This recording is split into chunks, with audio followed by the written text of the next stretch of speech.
The night was soft over the small American town, a kind of quiet that felt older than the streets, older than the yellow streetlights that flickered gently, and older than the stories whispered from one porch to another. It was the kind of town where people noticed everything yet saw nothing, the kind where a single missing girl could turn all the ordinary routines of life into something heavy, something uneasy, something unforgettable. Her name was Lillian Porter, 17 years old, a girl who dreamed bigger than the town she lived in, a girl with a laugh that broke tension like sunlight cutting through thick clouds. She was the type who believed that kindness could fix things, even the things nobody talked about, and yet she was also the kind of girl who carried sadness quietly like a small folded note tucked deep inside her pocket, never shown to anyone. That evening Lily stood on her porch while the warm night breeze wrapped around her hair. The distant hum of cars drifted through the sleeping town, and the faint glow of the diner sign blushed red against the dark sky. She told her mom she needed a walk, just a short one, just to clear her mind, something she often did on nights when her thoughts felt louder than the world around her. Her mother nodded, trusting, as mothers do, believing that the world would be gentle with her girl for one more night. That was the last time anyone saw Lillian Porter alive or breathing or smiling under the soft glow of the porch light.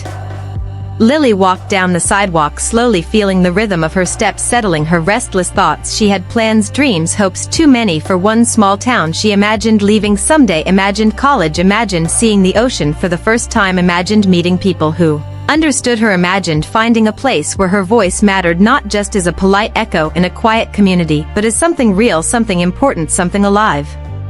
She walked past the old hardware store with its windows covered in dust, past the gas station where the same old men played cards at night, and past the empty playground where swings creaked in the wind even when no one touched them. She felt free here, walking under the humming street lamps, walking with her heart open, walking toward a future she believed she would find. But the night had a secret of its own, and it was waiting for her. A car slowed behind her, its headlights stretching her shadow long and thin across the pavement. She did not hear it at first because she was lost deep inside her dreams, her music, her mind. She thought the world was safe. She thought danger belonged to the next town or the next news channel. She never imagined it could live quietly here too, hiding behind friendly faces and familiar streets. The car rolled closer, the engine low, the tires whispering across the asphalt. Lily felt something shift in the air. Her body sensed it before her mind understood. She turned her head slightly, not enough to look directly, but enough to know something was wrong. The car kept following, slow, steady, unbreaking.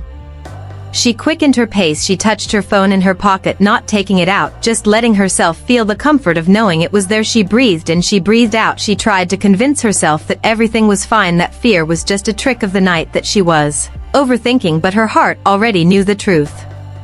The car stopped beside her. A window rolled down. A voice called her name softly, too softly, the way a hunter calls out to the creature he already knows cannot run far. Lily froze, not because she wanted to, but because her body did what fear demanded. The voice was familiar but twisted by the darkness. She turned slowly, hoping she was wrong, hoping this was not real, hoping this was nothing. It was not nothing.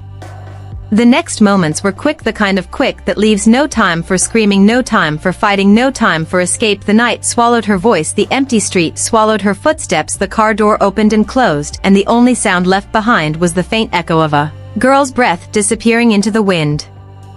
Lily Porter was gone, and the town slept on, unaware that their world had just changed forever. By morning the sun rose with a strange heaviness. It spread across rooftops, fences, mailboxes, like a warning, like a silence before a storm. By 9:30 am her mother had already called. 3 neighbors called, the school called, her husband at work, her hands trembling, her voice cracking, the truth settling in like cold water. She realized Lily was not just late, she was missing.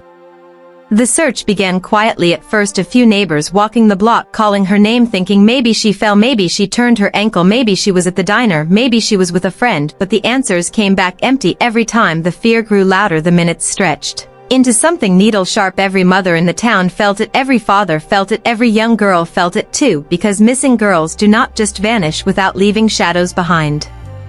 The sheriff organized a search party. The town gathered flashlights, jackets, maps, anything they could carry. People who barely spoke to each other in regular life now stood side by side, united by a fear that felt too heavy, too cruel, too real. They searched the woods, the riverbank, the abandoned barn behind the school. They searched the roads, the backyards, the alleyways. They called her name until their voices ached, but the night had swallowed her too deeply.